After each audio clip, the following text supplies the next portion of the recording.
Most people think of AI as just a chatbot, but if you use it well, it can act like your second brain. I'm 28, I work in finance, and I've been using AI daily. Not just for tasks, but to level up how I think, how I learn, and how I grow faster. These are 3 ways that I use AI. Not to outsource life, but to become a sharper, more intentional version of myself.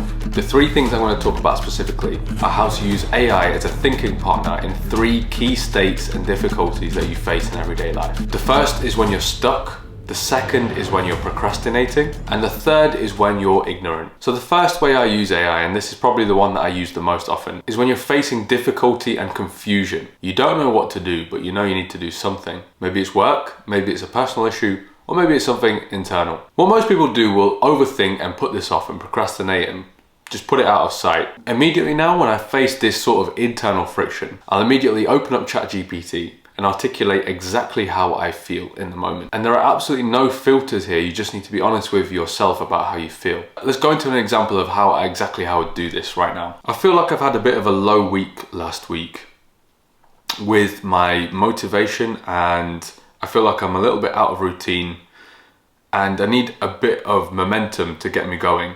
At this point, I don't know what to do about planning the next week. Can you help me with some direction?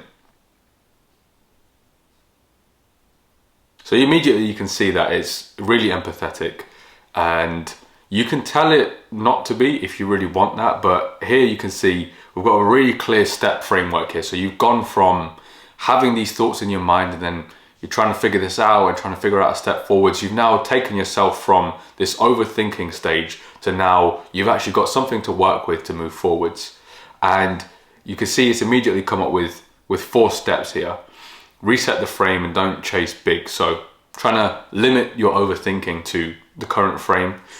Next one, choose 3 anchors for the week. Plan the week with low cognitive overhead. Okay, so we've got something about movement because that's what I've been talking about recently, something to do with focus, and something about YouTube because these are some things I've been talking to it about recently. It's talking about systems, which is another thing that I think is really important at the moment, and then something about dopamine. So these are all actionable things. At this point, I'd go through and take a look through and then create a plan for myself. But the value here isn't giving you the answer. It's an externalized reflection. It's having a thought partner to help you move from unknowing to then some principles that you can use to get to the next step. Very clearly, it's a way to convert your thoughts into language and then into clarity. And it moves you from what would have been overthinking and a lack of action to now a point of more action. So you get to where you're going faster and remove that friction in between. The second way that I use AI is specifically around when you know what to do and you're just not doing it. At this point, you've planned it, maybe you've used AI, you've written down what you need to do, and now you just need to act, but you're not acting. At this point, I would share my plan with ChatGPT and ask it to challenge me. So let's flip back over to ChatGPT to see exactly how I do this. This week, I'm planning on going to the gym 3 times, although I have a lot of commitments and this is a priority and it sometimes slips behind or I don't find the motivation to go. And in terms of the split, I want to do a full body, a lower body focused on stability and my hip, and also an upper body session focused on fixing my shoulder injury. Is there anything that you can add or any friction that I'm going to face this week that you can help me overcome?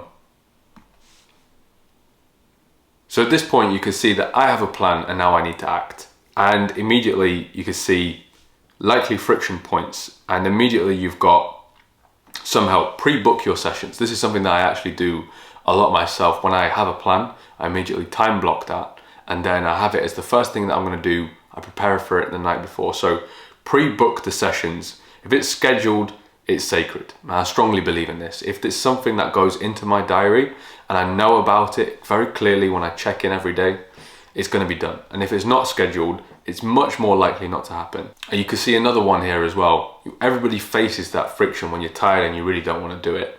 And here you've got why go. So you've got a reason written down somewhere of exactly why you need to go. For me, that's a vision of where I'm going to get to. So with my shoulder injury at the moment, I want to be pain-free and able to move really freely. And so that's a really motivating factor. When I really don't want to get up, I'll think about how it feels right now, and I'll think about what it could feel like once it's solved. And you can see here, this is something that I've learned myself, that perfection isn't always the key. If you're doing 10 things, 8 out of 10 is good. So you don't need to go to all 10 sessions. You do need to go to 8 of the 10 sessions to get the results though. And you can see here that it's giving a little tip. Low effort backup. If gym doesn't happen, do a 15-minute home rehab and mobility session. So something is better than nothing. You keep your momentum, but you can see here some clear anticipation of blockers as well as accountability strategies to help keep you on track. I want to be really clear here though that this isn't AI doing the work. This is it acting as your life coach and acting as some sort of accountability. And the way I'd frame it is collaborative discipline. You can rely on your willpower and discipline, but those are sometimes limited. And we live in an age where this tool is available. And it takes you from less action to more action and gets you past that point of friction. And the third way I commonly use AI is when you're doing something, but you don't completely understand what it is that you're doing and the context around it. And all of that information will probably help you ground yourself and also go further in the task that you're trying to accomplish. This is really good when you feel out of depth and you have a new topic or new information that you need to prepare for. And surface level browsing, which is the way that most people interact with search engines and ChatGPT at the moment, just isn't going to cut it. Now, I am well versed in general financial management and personal finance. However, if I was new to this and I really need to get an understanding of what I should be doing and why I should be doing it, let's look at a prompt that I would use to find out how I could go about that. I'm looking to get into personal financial management, but I don't really know too much. I'd like to understand the broader context of what other people do and generally accepted good strategies, as well as tools that can help me at the moment in the marketplace and any other broader understanding that I may have missed out on. Bear in mind that I am a beginner and this needs to also involve some clear strategies and motivation that are going to take me from not doing much to really understanding something about my personal finances and being in a better position. Also include some examples of some other people that might have done this. Feel free to go ahead and look into various news sites about new insights, as well as look at tried and tested advice on this topic. Now, I'm not going to go ahead and do the deep research feature right now because deep research can take 10 to 20 minutes while ChatGPT goes out and compiles this report and looking at all different sorts of data, but I am going to put it into the normal chat interface to see what it comes back with, so you can see at a surface level what happened. And here you go, even with the standard thinking, it thought for 7 seconds here, it's already taken you from an area where you wouldn't know much to an area where you do know something. So the 3 main considerations here are budgeting. I think this aligns very well with tracking your income and expenses on a monthly basis. Your emergency fund, which is your own safety, and your debt management. If you are in this situation, then that is something that you need to clear first for sure. But this is very aligned to the way that I think about money too. You need to have an emergency fund for your own sanity of mind, and then you go about budgeting for your future cash flow. And you can see here it gives you a breakdown, so you can go from not knowing anything about the topic to being relatively well versed in the topic without having to do loads of research, go to different sources of information, and you can also follow up with any questions that you might have. And looking through this, so we've got core financial foundations, some action into building up savings and investments. You've got the tools that we asked for, as well as things that you need to consider going forwards, as well as some examples. And it's even included a YouTube video for you to have a look at if that's something that you're interested in. Most people just search the web to validate their own beliefs. So you'll have an understanding that you currently have of a topic, which is very shallow.